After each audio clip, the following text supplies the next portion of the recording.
Hi everyone, welcome to my podcast, The Aaliyah Show. I'm your host, Aaliyah, and in my podcast today, I want to talk to you about mental health because it is very, very, very important that should you require help with your mental health, you reach out for it.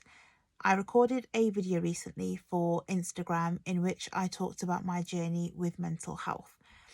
After posting that video on Instagram, I was receiving private feedback in regards to how I dealt with my situation and how a lot of people were actually going through something similar.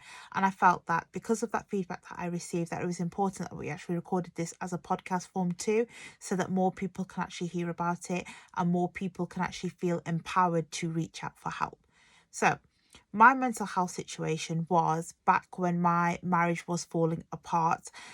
I was literally at rock bottom with my mental health. I'd actually been diagnosed with postnatal depression and I had other issues going on as well. I was depressed in general. So even, before my children were born, I'd actually been suffering from depression. And I had all these various different other mental health issues going on. I was clearly unhappy. I had anxiety, all these things that were going on. And things just kept snowballing, And to be honest, if you're in a relationship and you realize that the relationship is going nowhere, it's a no-go, it's dead, and that you're literally trying to flog a dead horse, then that just adds to the pressure. And inside of your brain, literally, you're shutting down. Everything is literally closing in on you, and you've got no space to grow. You've got no space to process things. And it is quite a dire situation to be in. And that is the type of situation I was in. I did need help. I wanted help. I wanted to reach out for help. But at the time, my now ex-husband didn't want me to reach out for help. And one of the big reasons was that one of his close friends' wives was actually suffering from mental health problems. And she'd actually gone and got actual help for it. And everywhere she went in regards to maternity appointments and things like that, the actual staff asked if she was okay, to the extent of her husband felt that there was too much interference. And my now ex didn't want that. Also, another factor was the fact that his friend's wife didn't travel abroad to see his family because she was too poorly to do so. And my ex wanted to actually keep up appearances abroad. So rather than me seek help for my mental health problem and actually get to the bottom of it and heal from it, he allowed me to suffer because it was better for him, for me to continue along this path and for me to be at his family's disposal whenever I needed to be, so that I could actually fly out whenever, his family demanded it.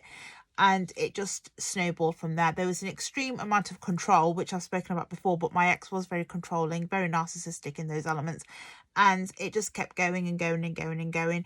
And then it got to a stage where I really just wanted some kind of help. I wanted some kind of healing from what it was that I was going through. And one of the things I thought about doing was seeking spiritual help. And as a Muslim, I felt the best people to reach out to would be somebody of the same faith, because then at least they'd be able to possibly understand from a faith point of view. If I'm looking for some kind of treatment, they would have better knowledge on where it sits religiously, so to speak. And if they were to give me any type of reciting to do or any type of meditation to do, then it would fit in with my actual religious belief. So I reached out via somebody else. So I asked another family member to reach out on this program that's actually broadcast in the United Kingdom, where there's a dude that sits there and gives out advice in accordance to what he claims to be Islam. And I asked somebody to get in contact with him and explain my situation and ask him for advice with it. So this person contacted this person on television, and even though I can speak Urdu, I prefer to speak in English. So that was another reason that I wanted somebody else to do it for me. So my confidence level was quite low in general at the time, so I didn't really want to speak Urdu on national television, so to speak. So this person phoned up, spoke to this person and explained that I'd been going through a lot of testing time. I was suffering from postnatal depression. I was suffering heavily from anxiety, all sorts of things that were going on, and gave them a long list of everything, including the fact that the marriage was also in trouble and that there was no respect, there was no love. It was quite clear, day by day, that it was a marriage of convenience. It was a culturally appropriate marriage, and it was convenient for his family. And at the end of the call, he said, okay, put the phone down and I will give advice on what to do. So he puts the phone down, as does the family member. And then, okay, advice time. Now, bearing in mind, this is going out to houses across the United Kingdom. It's a channel that's geared towards Asians in particular of Pakistani ethnicity. He sat there and just turned around and said, your person is ungrateful and should be more grateful for the fact someone's married her, and she should be grateful for the fact she's got a husband, and she should be grateful for the fact she's got children. And, how many people out there are struggling to get married, and how many people are struggling to have children. And it was almost like the final nail in the coffin, because I'm fully aware of people that were struggling to have children, and I was never ungrateful for having children. What I did want was my basic rights to be met, and they were not being met, and I wanted my rights to be met. And there was this dude on television claiming to be some kind of weird ass scholar, saying stuff like, oh, but this person's ungrateful and that's why this is happening to her. Well, no, not really. This is not why it's happening to me, but it took me years of empowerment to figure out that this guy on television is just one of those people that thinks he knows better than everybody else, because clearly he has an ego problem and clearly has a lack of education in regards to actual mental health, and clearly is using religion to peddle his own belief system, because Islam acknowledges mental health problems. Mental health is a health problem. If you broke your leg, would you not go and get treatment? Of course you would. So if you've got mental health problems, you need to go get help, because it's like you're broken. You are literally broken. You need it fixing. Yet this man on television was making it sound like everything was all up in my head, just like my ex-mother-in-law, because even she said everything was all up in my head and I was just making up things and etc, etc. And I, to an extent that, oh, maybe she just doesn't want to do the housework and that's why she's doing this. So I was dealing with all this negativity, and then this random person on television who, maybe does give out good advice but didn't give me any good advice, was saying she's ungrateful.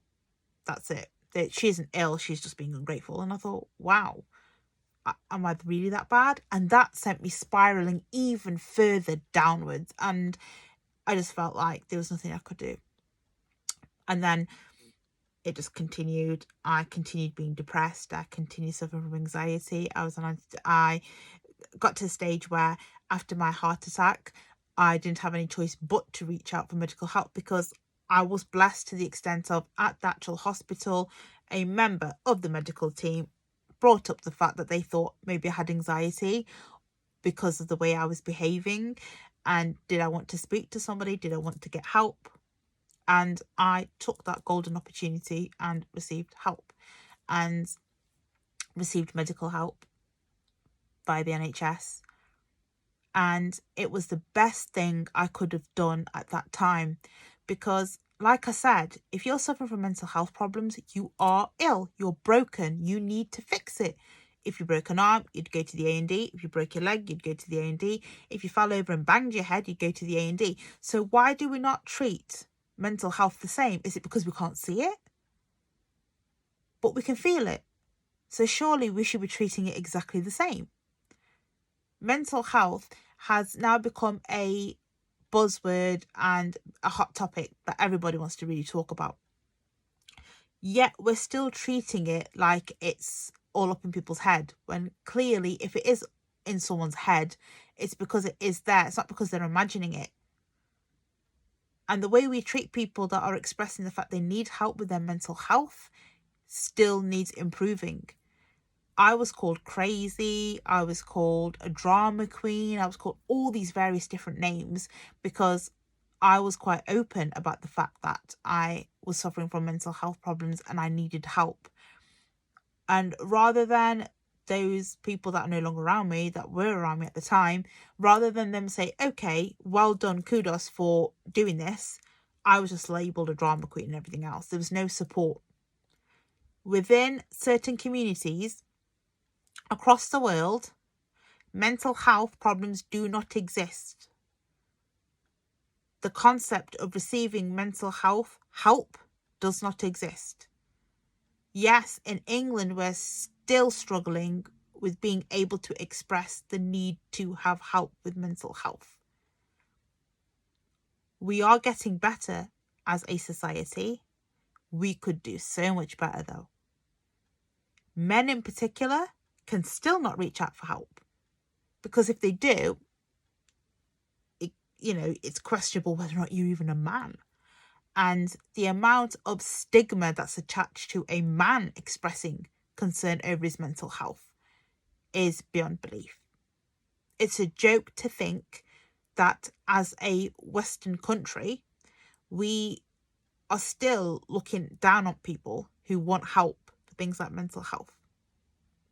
Just because we can't see the problem does not mean it doesn't exist. You can't see oxygen, but you're breathing. I mean, let's be real about that. Mental health problems exist, they're real, and people need help. Men out there that are going through mental health problems should be supported just as much as women to gain access to help. If you're a man listening to this and thinking, yeah, it's been a while, I'm not feeling well, I need help, go get that help. Don't wait for somebody else to offer you a hand and walk you into a doctor's surgery. Do it for yourself. Better yourself so that you can be the best version of you and help and support others around you. If you're a woman, in particular from a brown community like myself, and you're struggling with the idea of the fact that we don't actually have much support in terms of mental health problems, or we don't actually talk about these problems as a community, you still need to go and reach out for help. I actually accepted help. I was given help, and I'm so much better for that help because I managed to get help, recover, and move on. Until you actually seek help, until you actually deal with whatever it is that you're going through, you're not going to be able to move on, and you're not going to be able to heal. You're not going to be able to live the best life that you actually deserve to live. You're just going to be in this vacuum of negativity, of depression, of anxiety, or the other mental health problems that you may be suffering, and you're not going to be able to come out, because how are you going to come out if there's no way out, if you cannot carve out a way to actually come out of there? And if you're constantly going through it and you're constantly going in this circle, you're not going to be able to come out of it. You need help. Reach out for help. You need help. We reach out for help. You're poorly. It's as simple as that. You're poorly. Mental health problems, you're poorly. This isn't just something in your head that will disappear tomorrow. You need help to be able to recover from it, to be able to heal from it, to be able to actually address the issues what are underlying on the whole situation. These won't happen if you don't take action. You need to take action. You need to reach out. You need to take action. And when I was thinking about this subject in particular, and I started thinking a lot about it during Ramadan, it's currently Ramadan as I'm recording this, I started to think a lot about the fact that how many women I've seen over time who've had mental health problems, but instead of the family being supportive, they've said stuff like, oh, it's all up in her head, or oh, this and oh, that. And one of these women is actually my own mom. The way one of her sisters treated her in regards to when she was expressing concerns about her own mental health was diabolical. As an older sister, she seriously let her down, because she was like, oh, it's all up in your head. No, it's your imagination. Oh, it's this, oh, it's that. No, it's not. My mom went through hell and back with my father, and yet her sister had the balls to turn around and say it was all up in her head. Oh, no, no, stuff like that at all. Of course it isn't in her head. Of course it's a mental health that needs assisting. And she went to her sister, who just wrote it off as her imagination. You're overthinking, you're doing this, you're doing that. If you need help, go to somebody trustable. If you need help, the last person you should be going to is people that talk you down and do not support you. If you need help and you know your family's not going to be the one to give you that support, walk away from them and walk to the nearest person that you know who's a stranger who may be able to give you help. Yes, talking to a stranger might seem weird, but that's what counsellors do. The counsellors are strangers, and you talk to them and, you get things out in the open, and then you look at how to plan your comeback, so to speak, plan how to move on from something. Sometimes all it takes is a conversation where you're going to talk about things and you're going to be able to digest them, process them, break them down, and then in a way, I guess, walk away from everything feeling lighter. In other situations, it's much more deeper. The work that you need to do is much more deeper and it takes longer. In other situations, it's a mixture of both. You need to have those conversations, you need to do some self-help, you need to do this, you need to do that. Everybody's unique and everybody's different. Reaching out is the biggest step you're going to take in the process. And I encourage you actively to take that step. You're a man, you're a woman, any ethnicity, any religion, whatever. If you feel your mental health is broken right now, or is at breaking point, please, please, please reach out and access the help that is available to you. Speak to your family, speak to your friends, speak to your doctor, your nurse, your medical practitioner, whoever it is that you actually go to, and seek that help. There's so much more help out there now than there was in like the 50s and 60s. We could do better. We certainly could do better, but we have got things in place that you can access. So please, please, please access that help. We can only heal if we work on things. We could only move on if we acknowledge things, digest things, process things, take away the message and move on. And with mental health, you do need to address whatever the issues are and then move on from them. Easier said than done. I'm fully aware of that. But if I can go through a mental health problem and recover and come out the other end, you can too, because you're going to have access to the NHS or something similar, which is what I had access to. I also did a lot of self-help in the process. I did a lot of meditation. I did a lot of positivity work. I did a lot of healing. I even did a bit of shadow work. I did loads of different things to complement the help that I was receiving. But I did it and I came out the other end and I'm so much more happier for it. I'm so much more healthier for it. My mental health is brilliant now. It's been a few years and I can tell you, I do not recognise the person in that dark stage anymore when I compare them to who I am today. That was an episode in my life that taught me a lot, but I've recovered from it and I can talk about it. But would I want to go back to that stage? No. If I did end up back in that stage now, say if a time machine was there and I got into it and went back, the first thing I would actually do is go and seek help. I would not wait for anybody's validation. I would not wait for the person that I was married to say it's okay for me to receive that help. My health comes first. I come first. This is about self-love. If I'm feeling good about myself, I'm giving the best version of myself to everybody around me. And that's more important than anything. To think that I actually allowed my mental health to drop that low as a parent is scary. But that's exactly how much control was around me at the time, that I could not see that. I could not see that I was damaging myself as a person. I was damaging myself as a parent. I was just on a downward spiral and I was damaging myself left, right and centre. But because of everything else that was going on around me, I could not see that. Now looking back on it, after I've healed from it and moved on from it, I can see everything now better. And I reflect on that and I talk about that. I share about that. I do all of that now because I know there's other people out there that are going through something similar and I just don't want you to do it alone. I want you to be able to go on the journey with me, so to speak, to recovery, because you can recover. You can build your self-confidence. You can become self-empowered. You can transform your life. You can do it all because I did it. And I'm just like you. I'm just the average person from the West Midlands. I'm of a South Asian background. I'm Muslim. I'm a single parent. I'm pretty much, it's probably the same as maybe one of your closest friends. There is seriously no difference between us. So if I can do it, you can do it. You might just need a good kick up the backside to get you going. And trust me, my kick up the backside was that heart attack that happened. Can't think of a more sturdy kick up the backside than a heart attack. But I know that isn't the answer to your problems. For your problems, though, it's going to be a case of you're going to have to take that first initial step. And then from there, you'll be able to transform into a brilliant, amazing, no one can recognize version of you. But to get to that stage, if you have got mental health issues going on right now, I need you to reach out for help. With that being said, guys, I'm going to wrap up this episode of the podcast. Don't forget that we have 2 episodes a week going out on a Monday and a Friday. And we also have a video that drops on social media, such as Instagram, on a Wednesday. In the meantime, though, if you've liked what you've heard, don't forget to let other people know about this podcast, because the more people that know about this, the more transformations we can spark and the more positivity we can spread around the world. And that's what we're here for. So with that being said, guys, I hope you're all well. I hope you understand how important you are. I hope you all understand that you've got a part to play on this planet.